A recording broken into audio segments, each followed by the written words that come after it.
Bank Janardhan ಅವರ ಹಿರಿಯ ಮಗಳು ಜ್ಯೋತಿ ಅವರಿದ್ದಾರೆ ನಮ್ಮ ಜೊತೆಗೆ, ಬನ್ನಿ ಮಾತನಾಡಿಸ್ತೀನಿ. ಎಷ್ಟೊತ್ತಿಗೆ ನಿಮ್ಗೆ ಗೊತ್ತಾಯಿತು? ನೀವೇನು ಆಸ್ಪತ್ರೆಯಲ್ಲಿದ್ರಾ? ಹಾಸ್ಪಿಟ್ಲಲ್ಲೇ ಇದ್ವಿ ಮೇಡಮ್, ನಾವು ಅಲ್ಲೇ ಇದ್ವಿ, 3 ದಿನದಿಂದ ಅಲ್ಲೇ ಇದ್ವಿ ನಾವು. ಇವತ್ತು ಬೆಳಗಿನ ಜಾವ 2:30ಗೆ ಡೆತ್ ಆಯ್ತು ಅವ್ರದ್ದು. ಸ್ವಲ್ಪ ದಿನದ ಹಿಂದೆ ಡಿಸ್ಚಾರ್ಜ್ ಆಗಿ ಬಂದಿದ್ರಂತೆ, ಹುಷಾರಾಗಿದ್ದರಂತೆ, ಮತ್ತು ಇಮಿಡಿಯೇಟ್ ಏನು ಪ್ರಾಬ್ಲಮ್ ಆಯ್ತು ಅವರಿಗೆ? ಅವರು ಡಿಸ್ಚಾರ್ಜಿಗೆ ಸ್ವಲ್ಪ ಆರಾಮಾಗಿದ್ದರು, ತಿರ್ಗಾ ಮತ್ತೆ ಅದೇ ಕಾಫ್ ಜಾಸ್ತಿ ಆಯಿತು, ಕಮ್ಮಿ ಆಗಿತ್ತು, ಮತ್ತು 2 ದಿನ 3 ದಿನ ತುಂಬ ಜಾಸ್ತಿ ಆಯಿತು, ಮತ್ತು ಬ್ರೀತಿಂಗ್ ಪ್ರಾಬ್ಲಮ್ ಶುರುವಾಯಿತು ಅವರಿಗೆ. ಮತ್ತೆ ತಗೊಂಡೋಗಿ ಅಡ್ಮಿಂಟ್ ಮಾಡಿದ್ವಿ. ಅಡ್ಮಿಂಟ್ ಮಾಡಿದ್ಮೇಲೆ ಸ್ವಲ್ಪ ಚೆನ್ನಾಗಿದ್ರು, ಒಂದು 4-5 ದಿನ ಚೆನ್ನಾಗಿದ್ರು, ಮತ್ತು ವಾರ್ಡಿಗೆ ಶಿಫ್ಟ್ ಆಯಿತು. ಫ್ರೈಡೇ ಸ್ವಲ್ಪ ಮತ್ತೆ ಬ್ರೀತಿಂಗ್ ಪ್ರಾಬ್ಲಮ್ ಸ್ಟಾರ್ಟ್ ಆಯಿತು, ಮತ್ತು ICUಗೆ ತಗೊಂಡೋದ್ರು. ನೀವು ದೊಡ್ಡ ಮಗಳು, ಅವರ ಸ್ಟ್ರಗಲ್ ಪೀರಿಯಡಿಂದ ಎಲ್ಲ ನೋಡಿರ್ತೀರ, ಅವಳು ಒಳ್ಳೆಯ ದಿನಗಳನ್ನು ನೋಡಿರ್ತೀರ, ಸ್ಟ್ರಗಲ್ ಪೀರಿಯಡನ್ನು ನೋಡಿರ್ತೀರ.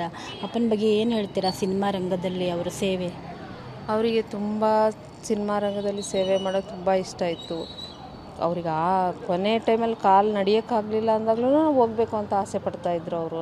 ನಾವು ಸ್ವಲ್ಪ ಅವಾಯ್ಡ್ ಮಾಡ್ತಾಯಿದ್ರಿ, ಹೆಲ್ತ್ ಆಗೋಲ್ಲ ನಿಮಗೆ ಅಂತ ಅಂದ್ಬಿಟ್ಟು.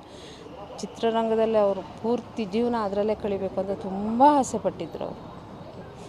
ಅವರು ಬ್ಯಾಂಕಲ್ಲಿ ಕೆಲಸ ಮಾಡ್ತಿದ್ದವರು, ಇಮಿಡಿಯೇಟು ಯಾಕೆ ಅವರಿಗೆ ಸಿನಿಮಾ ಸೆಳೆತ ಶುರುವಾಯಿತು? ನೀವು ಯಾಕಂದರೆ ಹಿರಿ ಮಗಳು, ನಿಮ್ಗೆ ಗೊತ್ತಿರುತ್ತೆ ಆ ಸಂದರ್ಭ ಎಲ್ಲ. ಇಲ್ಲ, ಅವರು ಸ್ವಲ್ಪ ಡ್ರಾಮಾ ಎಲ್ಲ ಊರಲ್ಲಿ ಮಾಡ್ತಾಯಿದ್ರು, ಗಣೇಶ ಹಬ್ಬ ಬಂದಾಗೆಲ್ಲ ಡ್ರಾಮಾ ಮಾಡ್ತಾಯಿದ್ರು.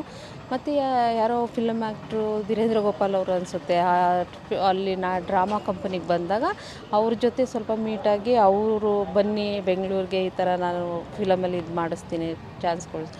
ಅವಾಗ ಅವ್ರ ಜೊತೆ ಬಂದು ಇಲ್ಲಿ ಫಿಲಮಲ್ಲಿ ಅವ್ರ ಜೊತೆ ಚಿಕ್ಕ ಪುಟ್ಟ ಪಾತ್ರಗಳು ಮಾಡ್ಕೊಂಬಂದರು ಫಸ್ಟು. ಆಮೇಲೆ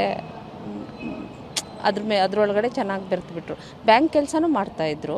ಕೊನೆಗೆ ಜಾಸ್ತಿ ಇದರಲ್ಲಿ ಮಾಡೋಕ್ಕೆ ಶುರು ಮಾಡಿದ್ಮೇಲೆ ಚಾನ್ಸ್ ಸ್ವಲ್ಪ ಸಿಕ್ತು, ಒಳ್ಳೆ ಕಾಮಿಡಿ ಆ್ಯಕ್ಟ್ರ್ ಅಂತಂದ್ಬಿಟ್ಟು. ಆಗ ಅವರು VRS ತೊಗೊಂಡ್ರು ಬ್ಯಾಂಕಿಂದ.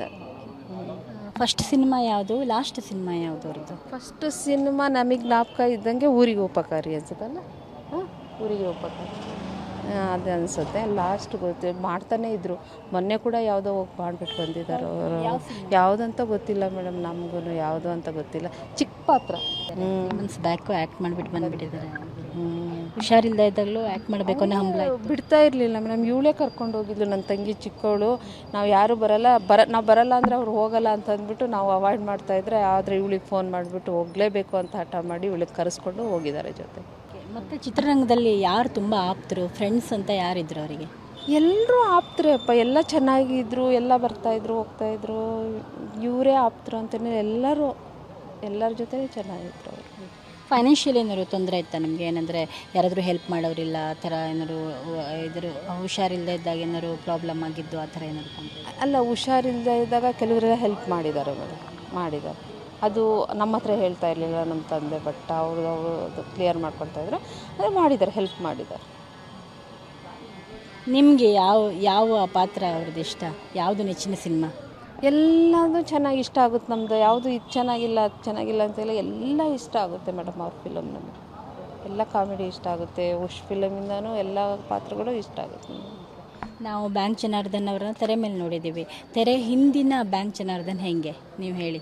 ಅವರು ಈಗ ಚಿತ್ರರಂಗದಲ್ಲಿ ಹೆಂಗೆ ಪಾತ್ರಗಳು ಮಾಡಿ ಕಾಮಿಡಿ ಮಾಡ್ಕೊಂಡಿರ್ತಾರೆ, ಮನೇಲೂ ಅದೇ ಥರ ಇರ್ತಾರೆ ಮೇಡಮ್. ಕಾಮಿಡಿ ಮಾಡಿಕೊಂಡು ಆರಾಮಾಗಿ ನಮ್ಮ ಜೊತೆನೂ ಅದೇ ಥರ ಇರ್ತಾರೆ ಅವರು. ನಿಮ್ಮದು ಮೂಲ ಊರು ಯಾವುದು? ಬೆಂಗಳೂರೇ ಮೇಡಮ್, ನಮ್ಮದು ಬೆಂಗಳೂರೇ. ಅಂದರೆ ನಮ್ಮ ತಂದೆ ಊರು ಹೊಳಲ್ಕೆರೆ. ಅಲ್ಲಿಂದ ಬೆಂಗಳೂರಲ್ಲೇ ಇದ್ದಿದ್ದು, ಇಲ್ಲಿಂದ ಕೆಲ್ಸಕ್ಕೆ ಅಲ್ಲಿಗೋದ್ರು, ಅಲ್ಲಿಂದ ಮತ್ತೆ ಇಲ್ಲಿಗೆ. ಇವತ್ತಿನ ಕಾರ್ಯಗಳು ಇವತ್ತೇ ಮಾಡಬೇಕು ಅಂತಿದ್ದೀರಾ ಅಂದರೆ ಅಂತ್ಯಕ್ರಿಯೆನ? ಹೌದು, ಇವತ್ತೇ ಮಾಡಬೇಕು ಅಂತ ಇದ್ದಾರೆ. ಇನ್ನು ಹಾಸ್ಪಿಟ್ಲಲ್ಲಿ ಎಲ್ಲರೂ ಅಲ್ಲೇ ಇದ್ದಾರೆ. ಅವರೆಲ್ಲ ಬಂದ ಮೇಲೆ ದೊಡ್ಡವರೆಲ್ಲ ಅಲ್ಲಿದ್ದಾರೆ. ಅವರು ತೀರ್ಮಾನ ಏನು ಮಾಡ್ತಾರೆ ನೋಡಿಕೊಂಡು ಮುಂದಿನ ಕೆಲಸ ಮಾಡ್ತಾರೆ. ತಂದೆಯವರಿಗೆ 76 ವರ್ಷನಾ? ಹೌದು. ಸೊ ಇದು ಜ್ಯೋತಿಯವರ ಮಾತು. ಕ್ಯಾಮ್ರಾ ಪರ್ಸನ್ ನವೀನ್ ಜೊತೆ ಭಾರತಿ, ಪಬ್ಲಿಕ್ TV.